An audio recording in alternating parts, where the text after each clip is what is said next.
Jean-Louis Debré, d'ailleurs, a été pendant de nombreuses années un militant politique. Il a été pendant de nombreuses années militant UMP. Il a combattu le Front National. Donc, par conséquent, la décision qu'il rend, il ne la rend pas en tant que président du Conseil constitutionnel, mais en tant que militant politique.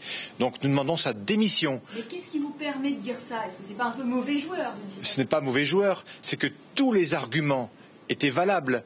Lorsqu'on regarde de plus près les considérants, on marche sur la tête. Ils acceptent, ils disent, le Conseil constitutionnel prend acte qu'il y a des irrégularités dans les signatures. Et lorsqu'il y a une irrégularité, la jurisprudence est certaine, on annule. Or, en l'occurrence, on ne fait que retrancher du total de voix exprimées les 12 ou 15 voix. Donc c'est une décision politique. Dans toute autre élection, on aurait annulé. Donc ça veut dire que, en réalité, le problème est là, c'est qu'il ne voulait pas offrir à Marine Le Pen une tribune, parce que si élection partielle il y avait, Marine Le Pen aurait été élue et par conséquent aurait pris le leadership de l'opposition au PS. Et par conséquent, ils ont voulu se protéger. Donc cette décision est politique, elle est scandaleuse. Donc vous contestez cette décision et quelle est la suite pour vous? Qu'est-ce que vous comptez faire? Peut-être devrons-nous déposer un recours à la commission des recours ou à la COCOE,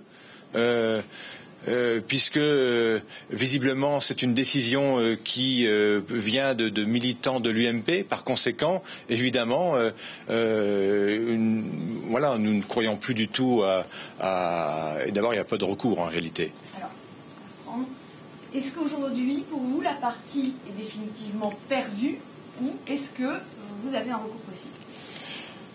Je dirais, puisque les personnalités qui ont rendu cette décision sont membres de l'UMP, alors peut-être faudrait-il déposer un recours à la COCOE ou à la commission des recours de l'UMP, puisque ce sont des militants de l'UMP. Mais voilà, c'est quand même lamentable dans un pays comme le nôtre, dans une démocratie, que des irrégularités aient pu être commises et validées par le Conseil constitutionnel. C'est ahurissant. Est-ce que vous pensez que le Front National sortira finalement renforcé pour les municipales? Évidemment, parce que les Français sont scandalisés de voir que tout est fait pour empêcher que Marine Le Pen puisse siéger à l'Assemblée nationale. Car rendez-vous compte, dans quel système vivons-nous? Nous représentons 6,5 millions d'électeurs et nous n'avons que 2 pauvres députés à l'Assemblée nationale parce qu'il y a un mode de scrutin qui nous empêche d'être représentés proportionnellement à notre poids politique. Et dans une circonscription où nous avons démontré qu'il y avait eu des irrégularités, eh bien, le Conseil constitutionnel prend acte de ces irrégularités, mais n'invalide pas l'élection. On marche sur la tête. Vous dénoncez également la présence de Claude Barthelone aujourd'hui à Hénin-Beaumont. C'était cousu de fil blanc, tout cela. Comment se fait-il que M. Barthelone était à Hénin-Beaumont aujourd'hui? C'est parce qu'il devait peut-être avoir quelques fuites, mais d'ailleurs, la présence même de Claude Barthelone à Hénin-Beaumont est scandaleuse, parce que venir inaugurer une permanence d'un député socialiste, excusez-moi, mais je pense qu'en politique, le président de l'Assemblée nationale a quand même autre chose à faire que de faire le tour de France des fédérations socialistes.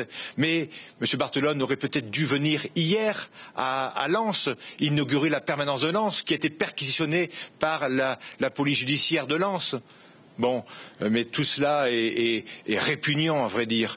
Le président de l'Assemblée nationale n'avait rien à faire dans cette circonscription. Je vous rappelle que son statut lui impose d'être à l'Assemblée nationale et de ne pas faire le tour de France des permanences politiques. Voilà encore quelque chose de surréaliste. Vous pensez, juste pour être bien clair, que la crise qu'il y a eu à l'UMP, la crise politique, a pu jouer contre vous? Tout à fait. Parce que l'UMP étant dans un état d'implosion, en fait, étant en 1000 morceaux, il apparaissait aux yeux des Français que Marine Le Pen était la personnalité qui pouvait prendre le leadership de l'opposition à la gauche.